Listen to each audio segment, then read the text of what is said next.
live in. But there may be some witches living here already. And there may not be.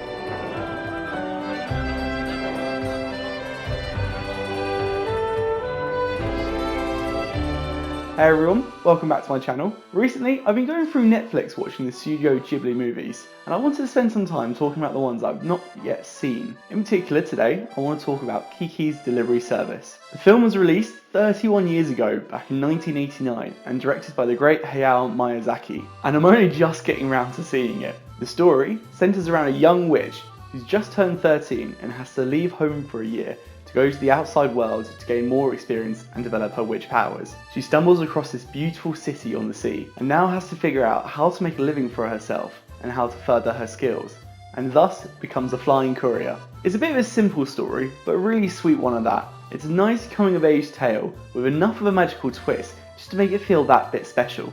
Kiki is this charming and passionate character, and you can't really help but get behind her. She does get quite frustrating at some parts of this movie. A lot of her challenges stem from her own stupid actions in the first place, but I guess that is what growing up is really about, learning from your mistakes. So in a way it makes sense. And along the way, Kiki encounters a vast range of support characters, each as charming as the next. The other main character in the film is Kiki's black cat, Gigi, who's able to communicate with Kiki, who has this sarcastic and uninterested personality, which as well, to be fair, reflects cats pretty accurately, I think, so that's another one that's pretty spot on. And he's quite a good character to have, because in a lot of these strange scenarios where Kiki's too overly passionate, he balances out the characters very well, and he gives you the audience's perspective and what their reactions would be in some of these scenes that Kiki otherwise is very blasé about. I watched the show in English dub, and I have to say, it was really good. There was no cringe dialogue, and the audio synced up with the lip movements really well. Kiki is voiced by Kirsten Dunst, who you might know from maybe Wimbledon or the Spider-Man movies, the first trilogy that is. And Gigi the cat is played by Phil Hartman, who's from the SNL and The Simpsons. And man, the music in this. There's something about Studio Ghibli movies which just makes it feel so relaxing with the music,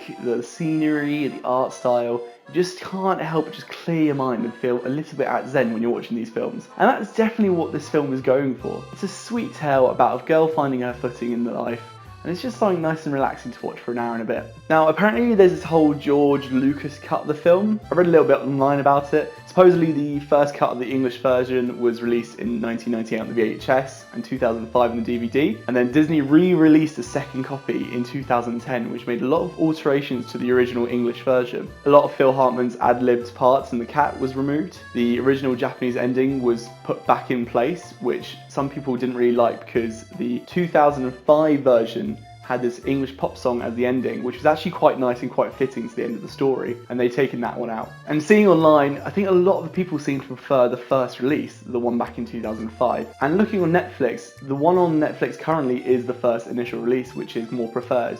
So I feel like I'm quite lucky to have seen that one first, and not seen the lesser of the two versions off the bat. But anyways, that's it for me today here. Thanks a lot for listening, guys. Let me know if you've seen Kiki's Delivery Service, what you think about it. What's your favourite Studio Ghibli movie? For me at the moment, it's still Spirited Away. And as always, stay tuned for more videos on movies, anime, and video games.